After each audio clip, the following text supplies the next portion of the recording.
श्रीपादराजं शरणं प्रपद्ये. अध्याय 17. श्री नामानंदाचे दर्शन. मी कुरगड्डीला जात असताना मार्गात एक स्त्री केस मोकळे सोडून विचित्र हास्य करीत माझ्याजवळ आली. तिची मनस्थिती बरोबर नसल्याने ती काहीतरी अस्पष्टसे ओरडत होती. ती माझ्याजवळ येताच मला तिची अत्यंत भीती वाटून माझे हातपाय थरथर कापू लागले. तिच्या मागोमाग हातात काठी घेऊन 2 क्रूर बलिष्ठ पुरुष येत होते. त्या स्त्रीने माझ्या पायावर डोके ठेवून तिचे त्या 2 राकट पुरुषांपासून रक्षण करण्याची विनंती केली. ते दृश्य पाहून माझा चेहरा पांढरा पडला.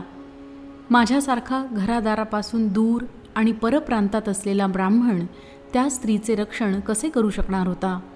त्यावेळी माझ्या तोंडून अचानकपणे उद्गार निघाले, हे माते, तुला घाबरण्याचे मुळीच कारण नाही.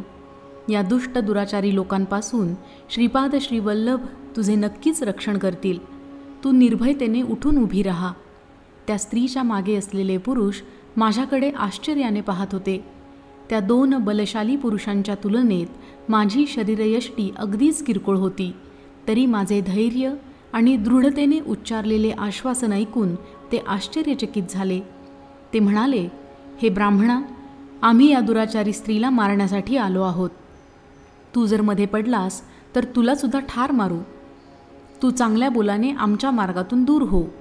त्या दुष्टांचे हे वक्तव्य ऐकून माझ्यात एका अद्भुत शक्तीचा संचार झाला आणि मी म्हणालो, अरे ब्राह्मण कुळात जन्म घेऊन निर्लज्जपणे गायीचा वध करून गोमांस भक्षण करून मदिरापान करणाऱ्या तुमच्यासारख्या दुर्जनांना माझ्या ब्राह्मणाचा आणि या निरपराध स्त्रीचा वध करणे काहीच कठीण नाही. मी पुढे येणाऱ्या सर्व परिस्थितीत सामोरे जाण्यास तयार होतो. मी पुढे त्यांना म्हणालो, तुम्ही या स्त्रीचा वध केल्यास तत्काळ कुष्ठ रोगाने ग्रस्त व्हाल. सर्व रोगांमध्ये हा अत्यंत भयंकर असा रोग आहे. त्याला तुम्ही स्वतः आपल्या कर्मांनी आमंत्रण देत आहात. याची मला कीव येते. मी हे सारे तुमच्या हितासाठी सांगत आहे. माझे हे वक्तव्य ऐकून ते आपले सारे धाडस हरवून अगदी निस्तेज झाले. मी सांगितलेली त्यांच्याबद्दलची विधाने खरी असल्याने माझी भविष्यवाणी नक्कीच खरी होईल असा त्यांना दृढ विश्वास वाटला. त्यांनी आपल्या चुका मान्य केल्या. ज्योतिषशास्त्राचे काहीच ज्ञान नसलेला मी त्यांच्या दृष्टीने एक विद्वान भविष्यवेत्ता ठरलो. जवळच असलेल्या एका वृक्षाच्या छायेत आम्ही बसलो. मी त्यांना त्यांचा जीवन वृत्तांत सांगण्याची विनंती केली. ते म्हणाले, महाराज, आपण त्रिकालदर्शी आहात. आपणास अज्ञात असे या पृथ्वीवर काय आहे? आपण विचारले म्हणून सांगतो. आम्ही दोघे सख्खे बंधू. आमचा जन्म ब्राह्मण कुळात झाला, परंतु ब्राह्मणत्व आम्ही पूर्णपणे विसरून गेलो आणि भ्रष्ट झालो. गायीचे मांस खाण्यात आम्हास आनंद वाटे, त्यातच मदिरापानाचे भयंकर व्यसन आम्हास जडले. या सर्व दुर्गुणांचा व्यभिचारी वर्तनाने कहरच केला. या सर्व दुराचारामुळे आम्ही दुरात्मा झालो. समोरील टेकडीवर पद्मासन घालून बसलेल्या या स्त्रीस पाहून आमच्या मनात वाईट विचार आले, परंतु तिने स्पष्ट नकार दिल्याने आमचा अभिमान दुखावला व आम्ही रागाने तिच्या मागे निघालो. परंतु आमच्या सुदैवाने आपणासारख्या महान पुरुषाच्या दर्शनाचा लाभ झाला. तेव्हा मी म्हणालो, बाबांनो, काय चांगले काय वाईट याचा निर्णय करणारी सत्सत विवेकबुद्धी देवाने मानवाला दिली आहे. चांगल्या मार्गाने आपण गेल्यास चांगली फळे मिळतील. वाईट मार्गाने गेल्यास वाईट अनुभव येणार, यात शंकाच नाही. ही स्त्री सदाचारी असल्याने तिने तुमचे म्हणणे मान्य केले नाही. तुमची दृष्टी दोषपूर्ण असल्याने तुम्हाला ती स्त्री दुराचारिणी वाटली. तुम्ही तिच्याकडे वाईट भावनेने गेला होता, परंतु आता तुम्हास आपल्या वाईट कर्माचा पश्चात्ताप होतो आहे.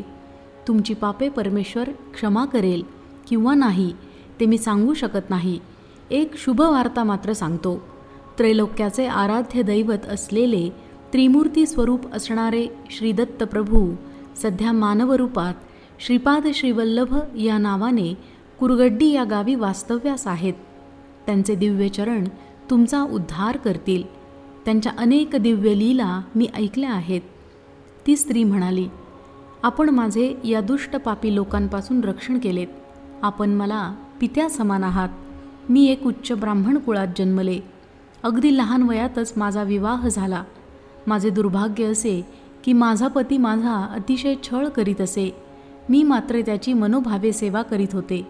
तो माझ्यावर नको ते दोषारोपण करीत असे, ज्यामुळे मला अत्यंत मानसिक पीडा होई. त्याचे आईवडील, मोठी माणसे त्यास समजावण्याचा खूप प्रयत्न करीत, परंतु तो कोणाचेच ऐकत नसे. हे सांगताना तिच्या डोळ्यातून घळघळ अश्रू वाहू लागले. थोड्या वेळाने तिने स्वतः सावरून घेतले व पुढे सांगू लागली, आमच्या गावात एक मांत्रिक आला होता. त्याला ज्योतिषशास्त्राचे चांगले ज्ञान होते. त्याला माझ्या सासू सासऱ्यांनी बोलावून घेतले. त्याने माझी कुंडली मांडून चित्रविचित्र पूजा अर्चा करून म्हणाला, ही नीच जातीची स्त्री आहे. तिच्या हातून अनेक अमंगल कार्ये घडली आहेत. त्यामुळेच तिच्या पतीस नपुंसकत्व प्राप्त झाले. तिला घरातून बाहेर काढल्यावर तुमचे सारे गृहदोष नाहीसे होतील व माझ्या पूजा अर्चा फलित होतील. तिचा पतीसुद्धा चांगला सशक्त होईल. नंतर तुम्ही त्याचा विवाह दुसऱ्या कन्येबरोबर लावून द्या. त्यांना यथाकाली संतती प्राप्त होईल. या ज्योतिषाच्या सांगण्यावर दृढ विश्वास ठेवून माझ्या सासू सासऱ्यांनी मला घरातून घालवून दिले. त्यांनी केलेल्या छळामुळे मी अत्यंत त्रासून गेले होते. मला काहीच मार्ग नसल्याने मी माहेरी जाण्यास निघाले. परंतु तेवढ्यात तो मांत्रिक आला. त्याने मला अडवले आणि वाईट नजरेने माझ्याकडे पाहू लागला.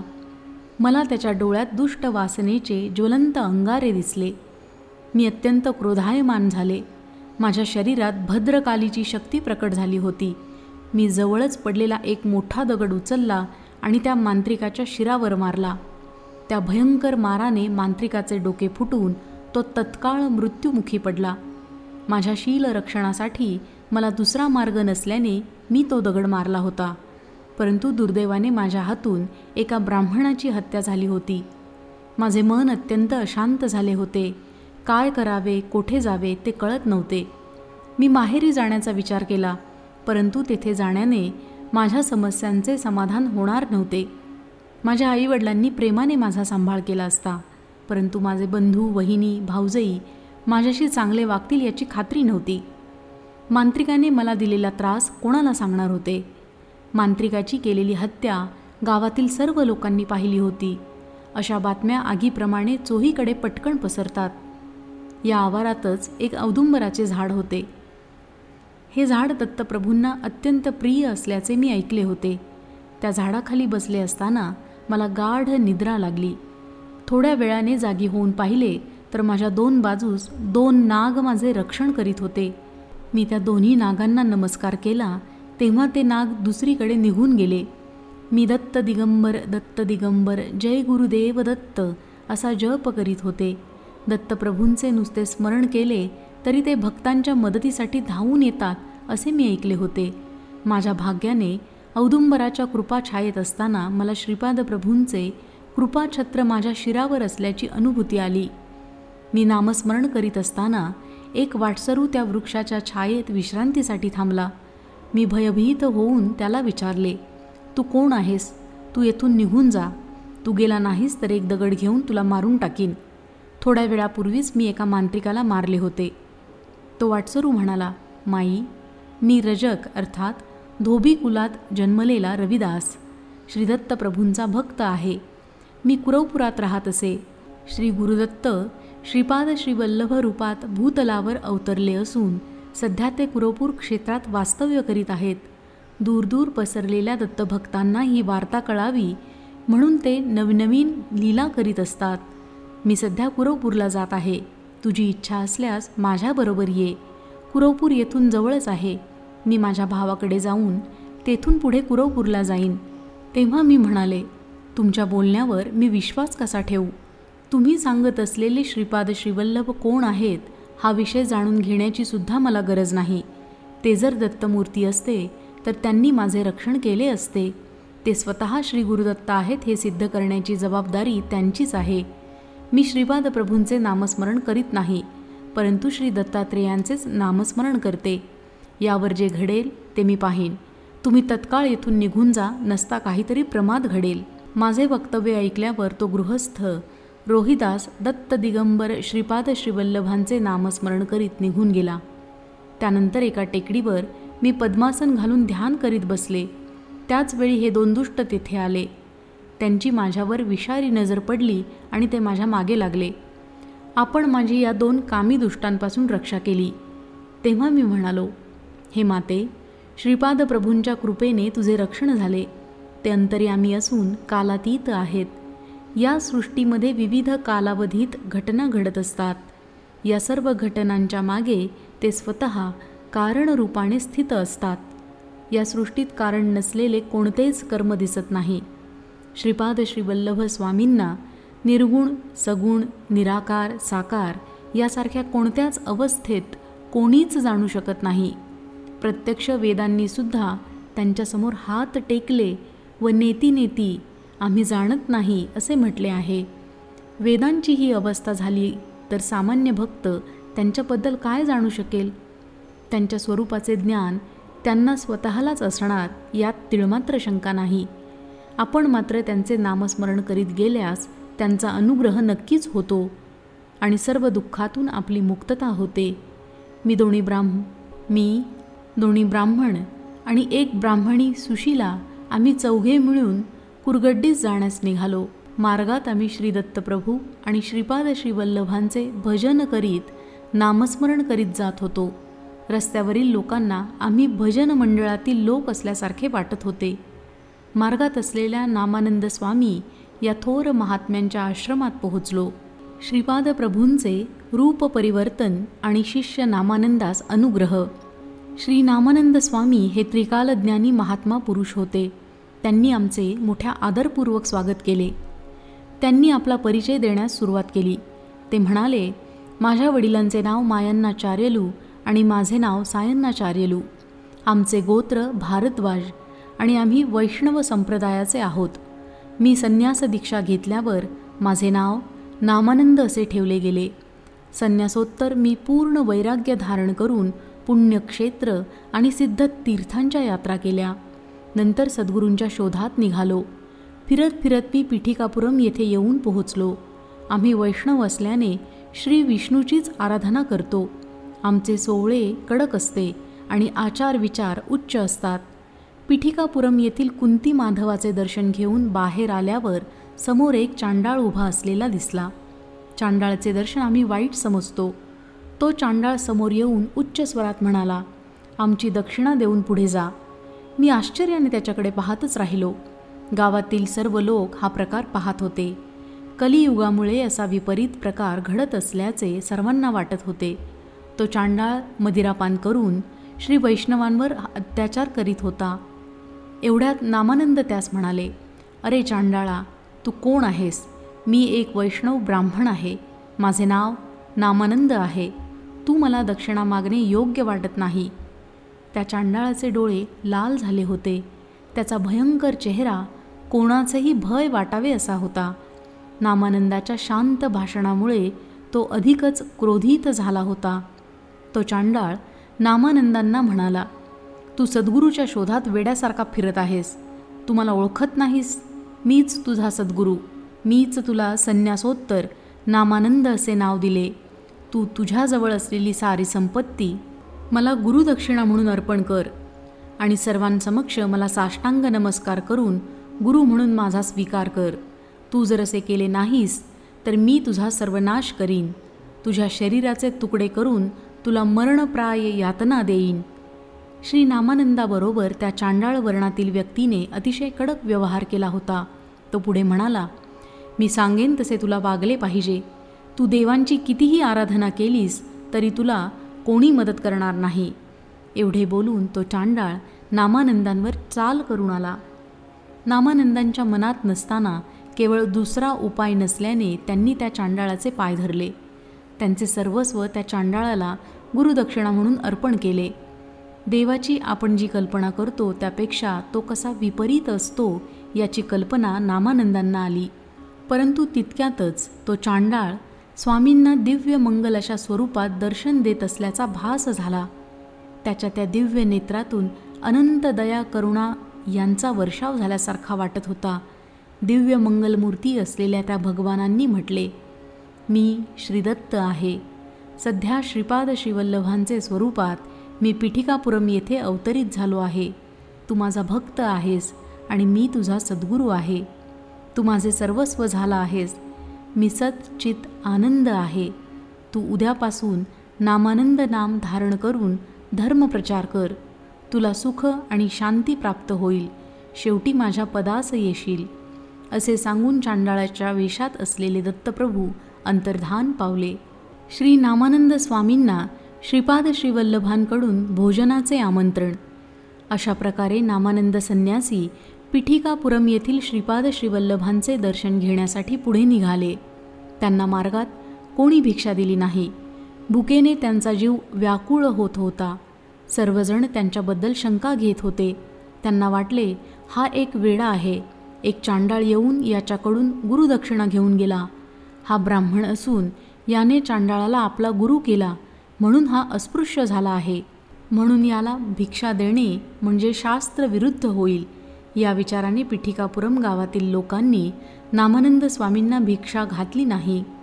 फिरत फिरत ते अपळराज शर्मांच्या घरी पोहोचले. अत्यंत भुकेमुळे तोंडातून शब्द बाहेर पडत नव्हते. कसे बसे ते ओम भिक्षाम देही म्हणाले.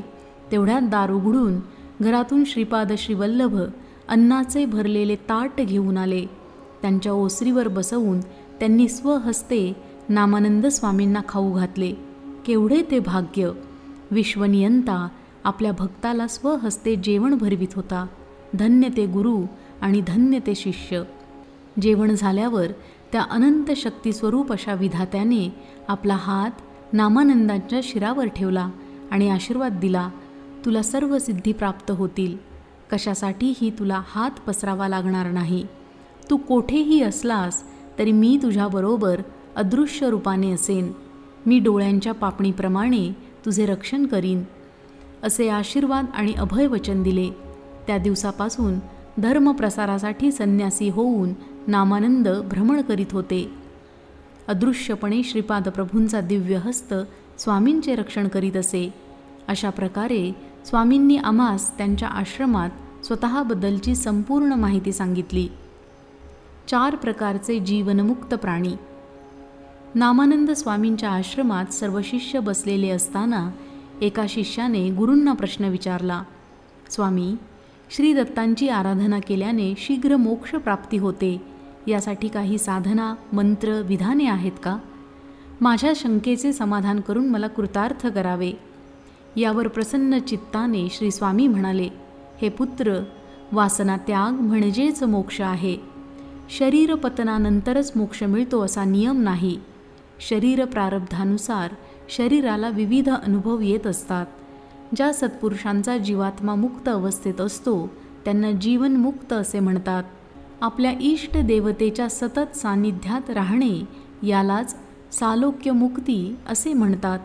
या अवस्थेत साधक इष्ट देवतांच्या लोकात राहतो. यापेक्षा अधिक पुण्यवान भक्तांना इष्ट देवतांच्या समीप राहण्याचे भाग्य लाभते. त्याला सामीप्य मुक्ती असे म्हणतात. त्यापेक्षा विशेष पुण्य करणाऱ्या भक्तांना इष्टदेवतांचेच स्वरूप प्राप्त होते. याला सारूप्य मुक्ती असे नामाभिधान आहे. यापेक्षा सुद्धा उच्च स्थिती प्राप्त झाली म्हणजे भक्त इष्टदेवतांच्या चैतन्यातच एकरूप होऊन जातो. या अवस्थेस सायुज्य मुक्ती असे म्हणतात. या आध्यात्मिक चिंतनात दत्तभक्त इहलोकी राहूनच सालोक्य मुक्तीचा अनुभव घेत असतात. ते शरीराने प्रारब्धाचे भोग घेत भोगत असले तरी मनाने ते श्री दत्तप्रभूंच्या चरणांशी सतत निमग्न असतात. त्यांना सदैव श्री दत्तप्रभूंचेच ध्यान असते. सृष्टीधर्म आणि सूक्ष्म सृष्टीतही कालचक्र हे चालूच असते. सृष्टीचा चिद्विलास अंतर्दृष्टीने पाहून दत्तभक्त आनंदाने विभोर होतो. स्वार्थरहित योगाच्या दिव्य शक्तीने विश्वकल्याण होत असते. त्यात त्यांचा निस्वार्थीपणा दिसून येतो. याप्रमाणे हा योगी इहलोकी आपले कल्याण करून सामीप्य मुक्ती प्राप्त करून घेतो. असा भक्त श्रीदत्त प्रभूंच्या दिव्य लीला अंतःदृष्टीने पाहून त्यांचे मनन चिंतन करून सालोक्य मुक्तीपेक्षा श्रेष्ठत्व प्राप्त करून सर्वोच्च आनंद प्राप्ती करून घेतो. जीव शरीर बंधनात असताना त्याला अनेक वासना इच्छा आपल्या बंधनात ठेवतात. परंतु जेव्हा त्याला मुक्त अवस्थेचे ज्ञान होते तेव्हा त्याला खूपच हलके हलके वाटते. याप्रमाणे इच्छा वासनारहित लघुजीव आनंदात रममाण असतात. सायुज्य मुक्तीचा लाभ झालेल्या दत्तभक्तांमध्ये श्रीदत्त लीला यथेच्छ मात्रेने प्रकट होतात. या भक्तांना आणखी काही प्राप्त करून घ्यावे अशी इच्छाच नसते. श्रीदत्त प्रभूंचे दर्शन, स्पर्श, संभाषण आणि अनुग्रह प्राप्त झालेल्या भक्तांना त्यांचे सतत रक्षण मिळत असते. इहलोकात किंवा परलोकात प्राप्त होणारे महदैश्वर्य श्रीपाद श्रीवल्लभ स्वामीच देतात. मानव विविध देवतांना वेगवेगळ्या स्वरूपात भजतात. ते सर्व देव श्रीपाद प्रभूंचेच दिव्य अंश असतात. त्या देवतांकडून श्रीपाद श्रीवल्लभ त्या भक्तांना अनुग्रह देतात. श्रीदत्त आराधनेची विशेषता यावर मी म्हणालो, आपण विविध रूपात असलेल्या देवांची पूजा अर्चा करावी का श्रीपाद वल्लभांची आराधना करावी? देव श्रीपाद वल्लभांपेक्षा वेगळे आहेत याबद्दल आपण कृपा करून विश्लेषण करून सांगावे. यावर नामानंद म्हणाले, एका मुलीचा विवाह होऊन ती आपल्या सासरी गेली. काही महिन्यांनंतर त्या मुलीचे मोठे भाऊ तिला भेटायला गेले. मुलीची सासू म्हणाली, तुमची बहीण आमच्या घरी विविध प्रकारच्या चोऱ्या करते. दूध, दही, लोणी, तूप ती चोरून खाते. एखादी चोरी मी सहन केली असती, परंतु इतक्या साऱ्या चोऱ्या. तेव्हा त्या बहिणीचा भाऊ तिला म्हणाला, ताई, तू चोरी करणे सोडून दे. तू केवळ दूध घेत जा, म्हणजे तुझी सासू रागावणार नाही. दुधात सर्व काही असते. याप्रमाणे एकट्या श्रीदत्ताची आराधना केल्यास सर्व काही मिळते. लोक आपल्या आवडीप्रमाणे वेगवेगळ्या देवांची आराधना करतात. शिवाची पूजा केल्याने विष्णू प्रसन्न होत नाहीत, तसेच विष्णूंच्या पूजेने शिव प्रसन्न होत नाही. सगुण आणि साकार देवांची पूजा केल्याने भक्तांच्या कर्माप्रमाणे फळ मिळते. अनेक जन्मातील केलेल्या पाप पुण्याचे फळ क्षीण स्थितीत असेल तर पुण्य महाविशेषमध्ये जमा होते. यावेळी श्रीदत्त प्रभूंची भक्ती प्राप्त होते. अशा भक्ताला सर्व सिद्धी प्राप्त होतात. ब्रह्मदेवाने लिहिलेल्या प्रारब्धास कोणी बदलू शकत नाहीत, परंतु श्रीदत्त प्रभूंच्या भक्तांच्या बाबतीत मात्र श्रीदत्त ब्रह्मदेवाला आदेश देऊ शकतात. जीवाच्या शारीरिक, मानसिक, आध्यात्मिक स्थितीला श्री विष्णू कारणीभूत असतात. अपरिपक्व अवस्थेत असलेल्या महायोग शक्तीने जीवात प्रवेश केल्यास शरीर, मन, बुद्धी त्या शक्तीस सांभाळू शकत नाहीत आणि अग्निज्वालेचा दाह झाल्यासारखे वाटते. जीवाचे जीवनमान सुरळीत चालण्यासाठी भगवान विष्णू आपणास सहाय्य करतात, ते प्रत्येकाच्या कर्मानुसार. श्रीकृष्ण श्रीदत्त प्रभूंचे अभिन्न अंग आहेत. श्रीकृष्णाने गोवर्धन पर्वत अंगुलीवर धारण केला होता, ते सर्वांना ज्ञात आहेच. गोकुळातील साऱ्या गोपी आणि गोप पूर्वजन्मातील महान महान ऋषी होते. त्यांनी रचलेले महान ग्रंथ पर्वतरूपाने अवतरित झाले होते. या महान ग्रंथांचे विभेदन होऊन त्यातून प्रचंड महायोग शक्ती निघते, तेव्हा जीवास खूपच हलके हलके वाटते. या सूक्ष्म स्थितीत जीवाला महायोगानंद मिळतो. हा मिळविण्यासाठी कठीण तपश्चर्या लागते. श्रीकृष्ण भगवान आपल्या भक्तांचा, आश्रितांचा संपूर्ण भार स्वतः पेलून घेतात. त्यांचे ग्रंथी विभेदन करून त्यांना शक्ती प्रदान करतात. हे आध्यात्मिक रहस्य आहे. बौद्धिक दृष्टीने पाहिल्यास श्रीकृष्ण गोवर्धन पर्वत उचलून सर्वांचे रक्षण करीत आहेत असे वाटते. श्रीदत्त प्रभूंचा तो संकल्पच होता. परिस्थितीला बदलायचे, परिणामक्रमाला शीघ्रपणे करण्याचे आदेश ते श्री विष्णूंना देत असत. या प्रक्रियेत भक्तांच्या प्रारब्धामुळे मार्गात येणाऱ्या अडचणी, त्यांचे अनुभव त्यांच्या नकळत त्यांना सुसह्य होत असत. श्रीपाद श्रीवल्लभ आपल्या भारी भक्कम विद्यांवर भक्तांचा भार वाहतात. श्रीपाद प्रभू किती दयाळू आणि कारुण्यमूर्ती आहेत. श्रीपाद प्रभूंच्या अवताराचे मुख्य लक्ष त्यांच्याबरोबर सायुज्य स्थिती अनुभवणाऱ्या योग्यांनी 1,25,000 अनुयायी करण्याचा संकल्प केला होता. त्याची पूर्तता करणे हे होते. ते कर्मबंधनाच्या स्पंदनातून सर्वांना मुक्त स्थितीत आणून रुद्राच्या अंशरूपाने प्रकट होऊन कोट्यानकोटी जन्मानंतर येणाऱ्या त्या जन्मांचा विनाश करून त्या जीवात्म्याला मुक्ती देतात. त्यांच्यामधील ब्रह्मा, विष्णू आणि रुद्राचा अंश स्फुट होऊन त्या ईश्वरी गुणांनी भक्तांचे रक्षण होते. हे त्या आत्म्याच्या संकल्पाने होत असते. भक्तांनी संकल्पसिद्धीसाठी भक्तिमार्गाचा अवलंब करणे आवश्यक आहे. एकदा पिठापुरममध्ये श्रीपाद प्रभूंच्या एका भक्तास घोड्यावर बसत असता घोड्याने पाडून टाकले व पायाने तुडविले. त्याला भयंकर जखमा होऊन तो रक्तबंबाळ झाला. त्या जखमी भक्ताला श्रीपादांनी आपला अभय हस्त दर्शविला आणि त्याच क्षणी सर्व जखमा पूर्णपणे बऱ्या झाल्या, जणू काही झाल्याच नव्हत्या. त्याच दिवशी श्रीपाद श्रीवल्लभांवर दृढ श्रद्धा आणि भक्तिभाव असणाऱ्या एका भक्ताला कल्पना नसताना 100 मोहरांनी भरलेला एक हंडा सापडला. श्री व्यंकटप्पयांनी प्रभूंना या घटनेविषयी विवरण करून सांगण्याची विनंती केली.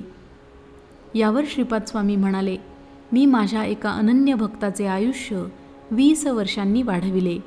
त्याच्या भक्तीवर संतुष्ट होऊन मी त्याला हे फळ दिले होते. आज त्याला 100 मोहरांनी भरलेला हंडा मिळाला. हा त्याचा महद्भाग्याचा दिवस आहे.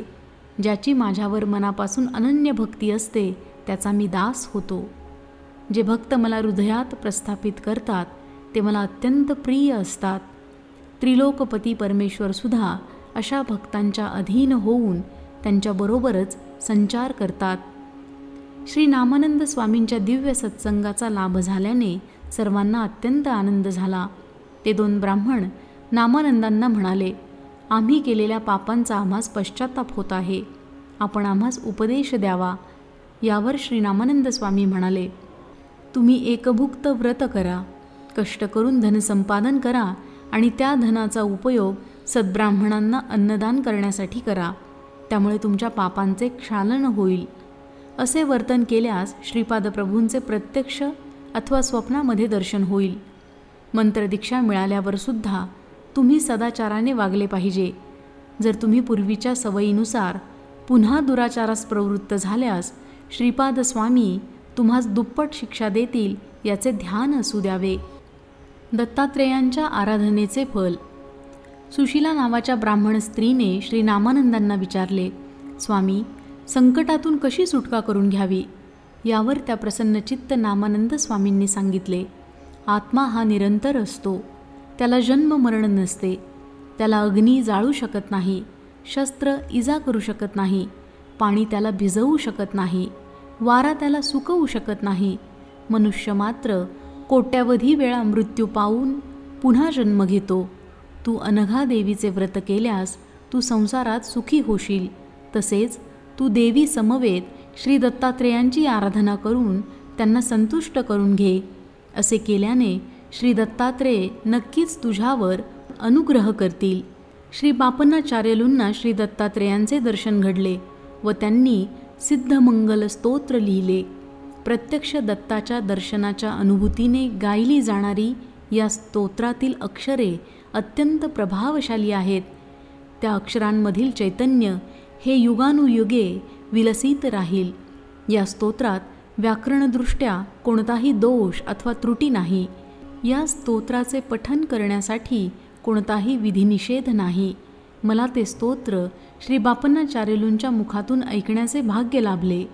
हे स्तोत्र माझ्या हृदयावर अंकित झाले आहे. सिद्धमंगल स्तोत्र.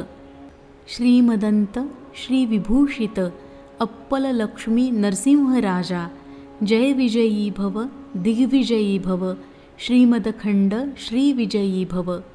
श्री विद्याधरी राधा सुरेखा, श्री राखीधर श्रीपादा, जय विजयी भव, दिग्विजयी भव, श्रीमदखंड श्री विजयी भव. माता सुमती वात्सल्यामृत परिपोषित जय श्रीपादा, जय विजयी भव, दिग्विजयी भव, श्रीमदखंड श्री विजयी भव. सत्य ऋषीश्वर दुहितानंदन बापन्नाचार्यनुत श्रीचरणा, जय विजयी भव, दिग्विजयी भव, श्रीमदखंड श्री विजयी भव. सावित्र काठक चयन पुण्यफला भारद्वाज ऋषी गोत्र संभवा, जय विजयी भव, दिग्विजयी भव, श्रीमदखंड श्री विजयी भव. दो चौपाती देवलक्ष्मीगण संख्या बोधित श्रीचरणा, जय विजयी भव, दिग्विजयी भव, श्रीमदखंड श्री विजयी भव. पुण्यरूपिणी राजमांबासुत गर्भपुण्यफलसंजाता जय विजयी भव दिग्विजयी भव श्रीमदखंड श्रीविजयी भव सुमतीनंदन नरहरिनंदन दत्तदेव प्रभु श्रीपादा जय विजयी भव दिग्विजयी भव श्रीमदखंड श्रीविजयी भव पीठिकापुर नित्यविहारा मधुमती दत्ता मंगलरूपा जय विजयी भव दिग्विजयी भव श्रीमदखंड श्रीविजयी भव. परमपवित्र अशा सिद्धमंगल स्तोत्राचे पठन अनघाष्टमीचे व्रत करून केल्यास सहस्र सद्ब्राह्मण जेवू घातल्याचे पुण्य प्राप्त होते. तसेच स्वप्नात सिद्ध पुरुषांचे दर्शन होते. याच्या पठनाने मनातील सर्व कामना पूर्ण होतात. जे भक्त मन काया आणि कर्मानी श्री दत्तात्रेयांची आराधना करून या स्तोत्राचे पठण करतात ते श्रीपाद श्रीवल्लभांच्या कृपेस पात्र होतात. तसेच याच्या नियमितपणे गायनाने सूक्ष्म वायुमंडलातील अदृश्य रूपाने संचार करणाऱ्या सिद्धी प्राप्त होतात. श्रीपाद प्रभूंचा सुशिलेच्या पतीस अनुग्रह. श्री नामानंद स्वामींची अमृतवाणी ऐकल्यावर मला एक कल्पना सुचली. मी श्री नामानंदांना म्हणालो, हे स्वामी, या स्तोत्राच्या पारायणात श्रीपाद प्रभूंच्या दिव्य लीलांचे वर्णन यथाप्रसंग सांगावे अशी आपल्या चरणी नम्र प्रार्थना आहे. आम्हा तिघांवर दयेचा सतत वर्षाव करणाऱ्या स्वामींनी आम्हावर आनंद दृष्टी टाकली आणि आमच्या विनंतीस मूक संमती दिली. त्या रात्री आम्ही श्रीपाद प्रभूंचे नामस्मरण केले. स्वामींनी लीलाकथन करीत सिद्ध मंगल स्तोत्राचे गायन केले. त्या दिव्य अनुभूतीमध्ये रात्र केव्हा संपली ते कळालेच नाही. उषक्काल होताच श्रीपादांची मंगल आरती केली. थोड्याच वेळात अग्नसामुग्रीने भरलेली एक बैलगाडी आश्रमात आली. गाडीवान खाली उतरला. त्याने सारी खाद्यसामुग्री बैलगाडीतून उतरवून आश्रमात ठेवली. नंतर तो सुशिलेस उद्देशून म्हणाला, थोड्याच वेळात तुझा पती सासू सासरे दुसऱ्या बैलगाडीतून येतील. त्या गाडीवानाच्या बोलण्यात एक वेगळेच माधुर्य होते. तो दिसण्यास इतर गाडीवानासारखा नव्हता. सारखे त्या गाडीवानाकडे पाहत राहावे असे वाटत होते. परंतु तो सामान उतरवून निरोप सांगून त्वरेने निघून गेला. त्यावेळी नामानंद स्वामी ध्यान अवस्थेत होते. त्यातून बाहेर आल्यावर त्यांनी विचारले, तो गाडीवान कोठे आहे? तो सामान ठेवून निघून गेल्याचे आम्ही सांगितले. ते ऐकताच स्वामी म्हणाले, तुम्ही किती भाग्यवान आहात, मीच अभागी आहे. ते पुढे म्हणाले, परमकारुण्यमूर्ती श्रीपाद श्रीवल्लभ आपणासाठी गाडीवानाच्या रूपाने अन्नसामुग्री घेऊन आले. त्यांनी तुम्हाला दर्शन दिले. नंतर सुशिलेकडे वळून म्हणाले, हे सुशिले, तुझे नशीब उदयाला आले. तुझ्या पतीचे नपुंसकत्व गेले. तुझे सासू सासरे आणि पती दुसऱ्या बैलगाडीतून येत आहेत. त्रिकालज्ञानी नामानंदांनी सांगितल्याप्रमाणे सारे घडून आले. सुशिला आपला पती व सासू सासऱ्यांबरोबर आपल्या घरी गेली. मी आणि त्या दोघा ब्राह्मणांनी श्री स्वामींना कुरगड्डीस जाण्याची अनुज्ञा मागितली. श्री नामानंद स्वामींचा आशीर्वाद घेऊन आम्ही कुरगड्डीच्या मार्गाने निघालो. श्रीपाद श्रीवल्लभांचा जय जयकार असो.